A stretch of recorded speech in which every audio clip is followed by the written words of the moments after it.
Hello viewers, আসসালামু আলাইকুম। This is Atiq Rahman Shrabon, advocate, Bangladesh supreme court. আপনারা নিশ্চয়ই ঢাকার মিরপুরে শিশু রামিসা হত্যাকাণ্ডের সংবাদটি ইতিমধ্যেই জেনে গিয়েছেন। এটা এমন একটা হত্যাকাণ্ড এবং বীভৎস, মানে এটা এক্সপ্রেস করার কোনো ওয়ে নাই। আমি নিজেও কন্যা সন্তানের জনক, মেয়ে সন্তানের বাবা। তো এই নিউজটা যখন থেকে আমি দেখেছি, আমার মাথায় কোনো কিছু কাজ করতেছে না। এই মুহূর্তে যদি আমাকে বলা হয় যে যারা অভিযুক্ত তাদেরকে আপনি সামনে পেলে কি করবেন, আমি বলবো যে আমি ডিরেক্ট মার্ডার করব। আমি জানি আইন নিজের হাতে তুলে নেওয়া উচিত না, কারণ আমি একজন আইনজীবী, conscious citizen of Bangladesh, law abiding people, try করে আর কি। তো সেই জায়গা থেকে এই বক্তব্য দেওয়ার আমার কোনো সুযোগ নেই। কিন্তু পক্ষান্তরে যদি বলি, আমি একজন বাবা, আমি একজন মানুষ, সর্বোপরি এই ধরনের রহমর্ষক ঘটনা, এটা আমার মনে হয় যে কোনো সুস্থ স্বাভাবিক মানুষ এটা মেনে নিতে পারবে না।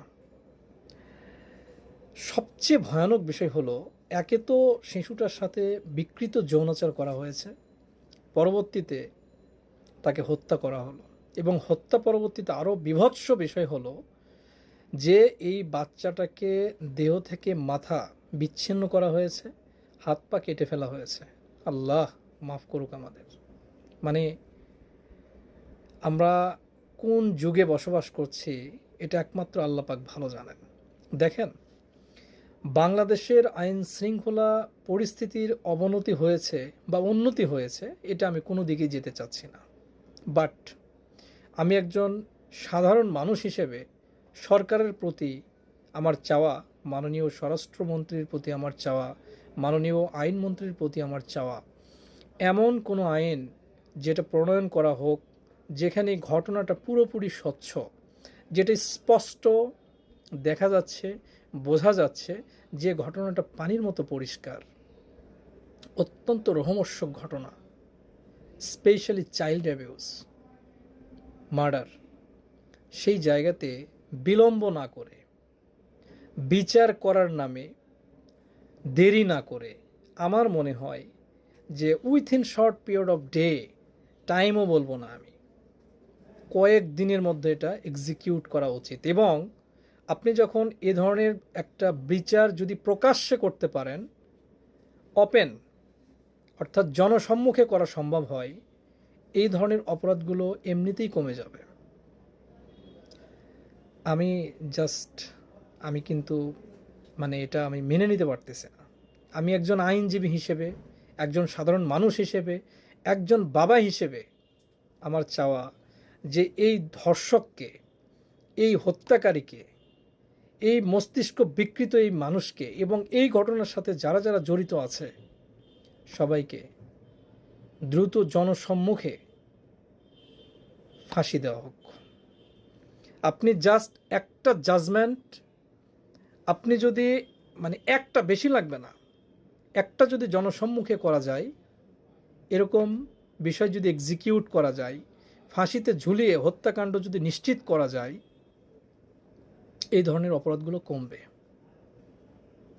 বিচারের নামে দীর্ঘসূত্রতা, 5 বছর, 10 বছর, 15 বছর, সিএমএম কোর্ট, জজ কোর্ট, জজ কোর্ট থেকে এই মামলার জাজমেন্ট হবে, সেটা দ্রুত বিচার ট্রাইব্যুনালও হতে পারে, স্পিডি ট্রায়াল হতে পারে, আপনার পরবর্তীতে হাইকোর্টে যাবে, লিভ টু আপিল, অনেক কিছু।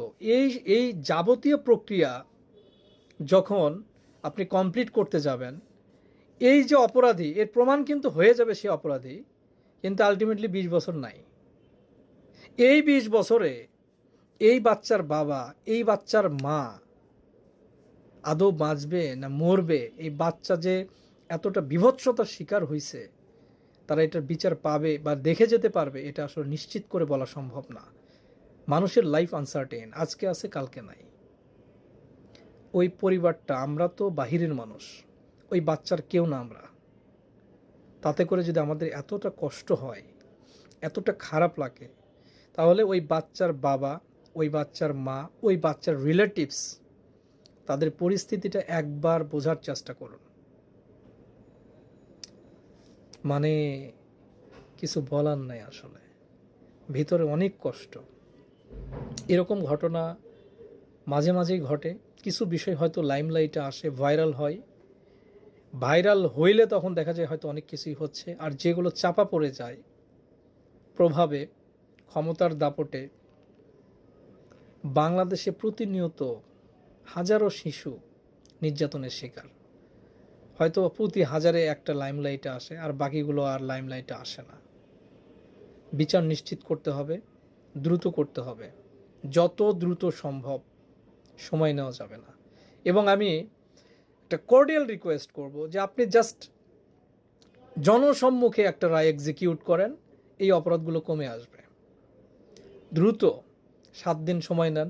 এটা তো পানির মতো স্বচ্ছ এবং পরিষ্কার, যেখানে কি ঘটনা ঘটেছে, লেন্দি করার কোনো দরকার নেই। মানুষ এই অপরাধগুলো করতে তখন ভয় পাবে।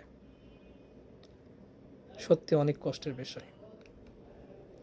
আর গার্ডিয়ান যারা আছেন, আমি আপনাদের সবাইকে বিনীত অনুরোধ করব, আপনার সন্তান এই দেখে রাখার দায়িত্ব হচ্ছে আপনার।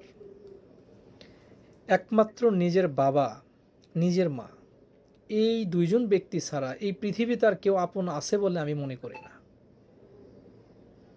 অনেস্টলি স্পিকিং, আপনার সন্তানটা শুধুমাত্র এই দুইজন ব্যক্তির নিকটেই সেফ।